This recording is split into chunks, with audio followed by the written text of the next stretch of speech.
Hi guys, my name is Joe. Welcome to my YouTube channel, Fighting Words, the Martial Arts Library. On this channel I review martial arts books and I also touch on other martial arts related subjects. So this week I'm going to be reviewing Cheap Shots, Ambushes, and Other Lessons by Marc MacYoung.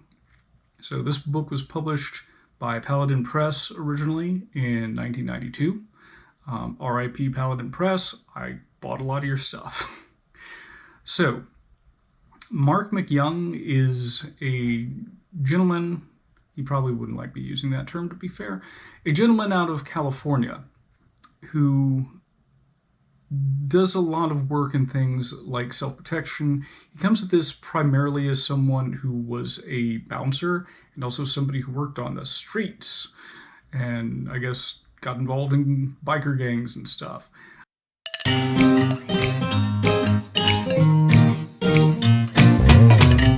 The book as a whole is largely based on like recognizing and avoiding danger. That's its primary focus. The content, if not the tone, reads a bit like a sociology book.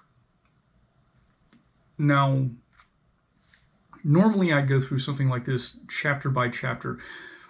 It's sort of hard to do that with this particular text. He will introduce these concepts, he will start going into them in detail, and usually he will toss in some anecdotes so that, in order to illustrate the point that he's talking about. Mostly he's looking at social violence as well as criminal violence, but how you can look for certain social cues to anticipate whether a situation is going to go bad or not. Some of his war stories that he uses to illustrate these points, for the sake of tact, I'm going to call them cinematic at times. The tone he uses and the way he describes these situations as going down seems to be at odds with similar tones that other people who have dealt with violence on a regular basis would use. This could just be his attempt to get people's attention. I have trouble believing that every war story that he describes happened exactly in the way that he described it. I've read other texts by, people who were bouncers or LEOs, or just who were in dangerous environments around dangerous people. They don't tell their stories the way he tells his. That's where I'm going to leave that. He will go over a little bit on the type of behavior he recommends if you find yourself in, scenario X, Y, or Z. Things like ambushes or social escalations. He's very much about informing his audience of the psychological and sociological reasons why someone might become violent in a social situation, or how a criminal might approach someone. I think that those things in particular are valuable. He does go into physical technique a little bit. His martial arts background, according to his website, includes I believe it's Kuntao, some Shotokan, although he spends a lot of time playing the anti-establishment bad boy when it comes to, things like karate. Go figure. He does go over things like range, blocking, trapping, and a section on blows to illustrate sort of how his tone comes into these things.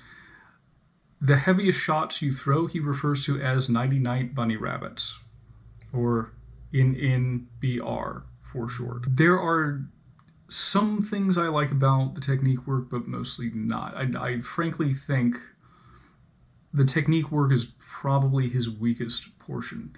But you do see a little bit of the influence of, Kun Tao coming in there. One of my criticisms, for example, is he's got a punch where you deliberately throw basically an overhand with a bent wrist. This is a really good way to injure your hand and your wrist. I've never seen any other source talk about doing that. I would definitely not recommend it. And some of the trapping he does is, the guy's got his arm outstretched and you just grab it and like fold it in. To me, that's really suspect. And in a bit of irony, as much as he's dogging on, strip mall karate guys, when you see these photos of him doing his partner work to illustrate his point, he's got his fist at his hip, which is not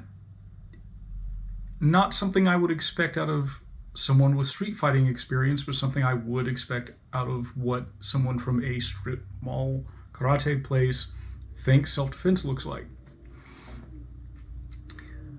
So on the whole, I'm sort of torn on this book. I think that a lot of the, when he talks about why people would be motivated to commit acts of violence and how they will approach that, that rings true. Very true. And it's, in spite of its tone, it would be easy for me to recommend it for that. But then you got, the things that I just described on the technical side of it, and it's like, why would you do that? That doesn't make it, you're actually telling somebody how to do something in a way that's going to get them hurt. I'm just sort of torn on this book in general. Anyway, on to the pros and cons.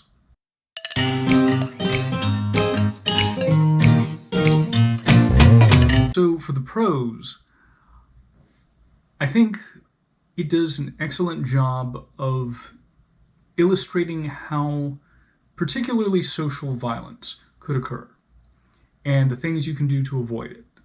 And also, hammering home the idea of, somebody bumping into you isn't worth committing an act of violence.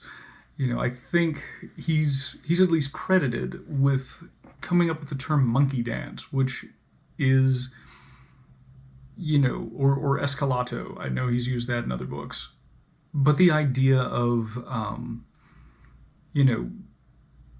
two males getting into a fight over nothing. So, he calls that out, and I think he does a good job of pointing that out.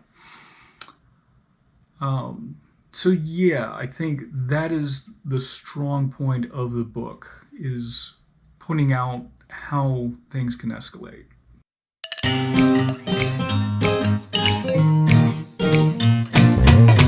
Okay, the cons. For starters, if profanity offends you, but there is profanity in this book, so if that's not your personal taste, be forewarned. Again, his war stories, just, I don't know, man. It's hard for me to accept that things happened the way that he says that they happened. Maybe some artistic license was taken. And finally, the physical techniques. I really don't like that. Almost any resource would be better than anything on here when it comes to the physical side of things.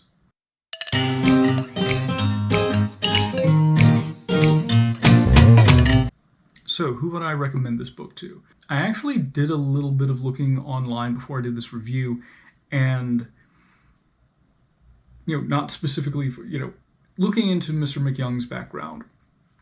And I saw things come up on martial arts forums. People seem to enjoy his writing style. Again, it's not particularly for me. And I will say, as his books continued, he got away from the tone that he was using in these earlier books. And again, I just gotta say, there's sort of an underlying tone of, look how great I am. Some people may enjoy reading that. So if you enjoy that sort of war story kind of tale, because some of you will get it almost exclusively for that. Some people are going to find that fun to read. I'm not going to say that I wasn't amused at reading some parts of it. So that's a possibility. From a more self-defense slash martial arts perspective, I do think that there is a lot of value in what he talks about when it comes to social behaviors that precede violence, having the right mindset to avoid violence, like the death of the ego, a bit ironically, but realizing what is worth fighting for and what isn't. I think some of those are really good. There are some passages in this that I wish all teenage, especially boys, to read before they're old enough to get drunk and go into bars. Go into bars and get drunk. Usually the one happens before the other. Those are the things I would recommend it for. Number one, if you're just looking for a fun read, and number two, if you are looking for a good understanding of the social side of violence. There were some underlying themes to this book, and they got reiterated over and over. So unless I just sit there and nitpick the physical stuff that he does, which I don't want to do, I really don't. I've told you some of the more egregious things that stand out to me. They are not the bulk of the book. I don't even think that they're the point of the book. So, you can overlook that stuff and get good information out of the rest of it. Or some entertainment. Whatever floats your boat. So, anyway, that's all for this week, and I'll see you guys next week. Thank you.